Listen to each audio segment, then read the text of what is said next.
Depositarios es el título del largometraje escrito y dirigido por Rodrigo Ordóñez, cuya historia sucede en un futuro no muy lejano en la Ciudad de México.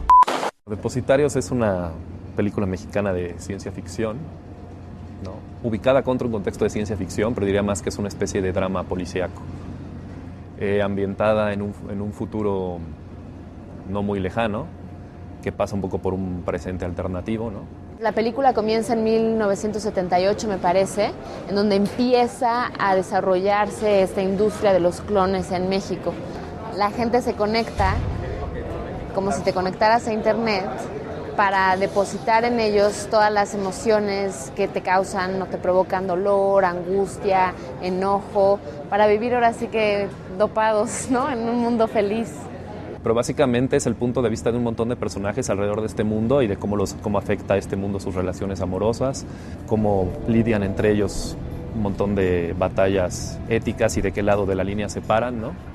Y básicamente pues como que la gran premisa y la gran pregunta de la película es qué precio estamos como sociedad dispuestos a pagar por nuestra felicidad, ¿no?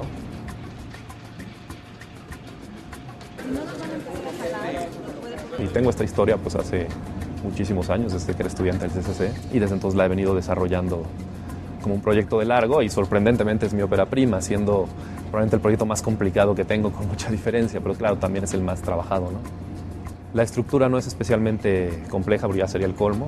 De hecho, en alguna época lo fue, pero ya la limpiamos un poquito. Esto tendría que estar cerrado, ¿no? Sí. Antes de estudiar cine, estudié física y me especialicé en astronomía. De alguna manera, este es mi único proyecto, a diferencia de otros 2 o 3 que tengo escritos, que tiene contacto con la ciencia, donde de alguna manera se juntan como mis 2 formaciones o mis 2 pasiones, ¿no? Brian, quitamos esto, por favor. No es una película de historias entrecruzadas, sino de 2 historias que claramente se alimentan entre sí. Es la historia de un detective de la policía, de una nueva división de la policía que se dedica a perseguir crímenes que tienen que ver con ingeniería genética y con el uso que se le da en los clones a la película. Este personaje comienza a entrar en conflicto acerca de los depositarios. Él está dentro del sistema en el que creen que los depositarios son necesarios para dar una vida mejor a la gente. Pero pronto se va dando cuenta que no es cierto, que los depositarios también tienen derecho a vivir. La historia joven de la película la llevan César Ramos y Alejandra Ambrosi. Bueno, Carla es una chica, digamos, centrada. Ella es maestra y trabaja también en una biblioteca y vive muy tranquilamente hasta que conoce a Pedro. Un chavo que no puede superar la pérdida de su chava y entonces se roba a la clon de su chava para tratar de tener una relación que sustituya a esa relación perdida, ¿no? Llego a tratarme de conectar y resulta que hay un error en la conexión. También está Karina Gidi con nosotros, Pepe Sefami, Tenoch Huerta, Claudia Ríos. Y hay muchos personajes pequeñitos que los han hecho actores increíbles, ¿no? Que a lo mejor han hecho 3 o 4 secuencias, pero extenuantes. Tenemos testigos que dicen otras cosas. Yo solo me defendí. Es una película donde a mí lo que me importa es la historia pequeña, íntima, humana, digamos, ¿no? Sí tiene como estas grandes secuencias y valores de producción, pero siempre enfaticé que no es una película de efectos especiales. Lo que la hace ser una película de ciencia ficción es este supuesto de que hemos encontrado la forma de evadir nuestra realidad inventando a estos seres que finalmente son seres humanos. Es una película donde lo que sí es importante es el diseño de producción, ¿no?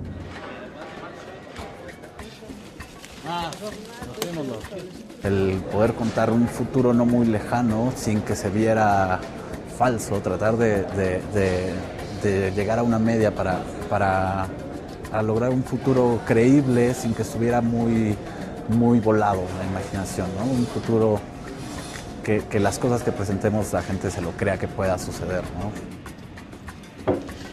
Vamos a tener que volar. Pues vuélenla ya.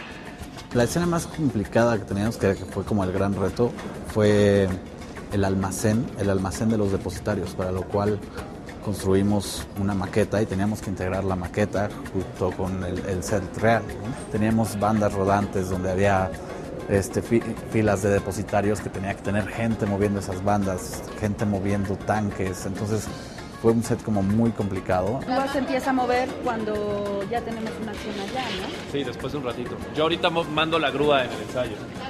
Ningún set es, por muy pequeño que sea, es sencillo, ¿no? En esta escena que están preparando, tratan de sacar a una persona que se robó un clon, a un depositario que lo tiene allá adentro. Está escondido uno de los personajes principales. Se esconde ahí de la policía. Y aquí, este es el momento en que ya dieron con su paradero y van a entrar a por él. Y lo tienen rodeado, tratan de volarla, tratan de negociar con esta persona. Y cuando no logran nada, van a tratar de volar la puerta.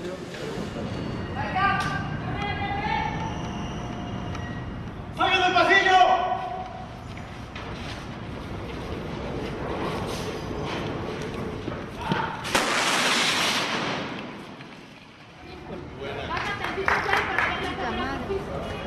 Esta chamba reúne como todo lo que me gusta hacer, que es diseñar, construir, destruir.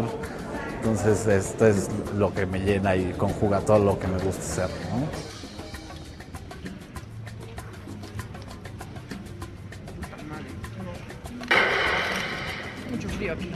Bueno, y el trabajo de mi equipo de dirección, que eso sí es una aportación mía a la película y que estoy muy agradecido con ellos y que es extraordinario, ¿no?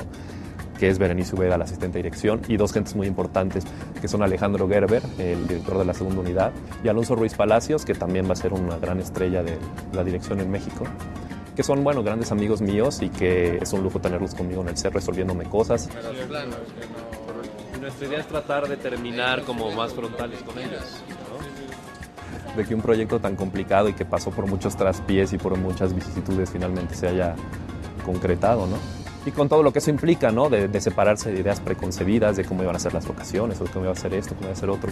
En un género que es muy difícil, ¿no? Porque si de por sí existen muchos prejuicios hacia el cine mexicano, hacia estos géneros alternativos del cine, ¿no? Como la fantasía, el terror, el suspenso, la ciencia ficción, estos que apenas empiezan a hacer en México, hay que superar una barrera como mucho más grande con el espectador, no solo en términos de factura, sino de verosimilitud, ¿no?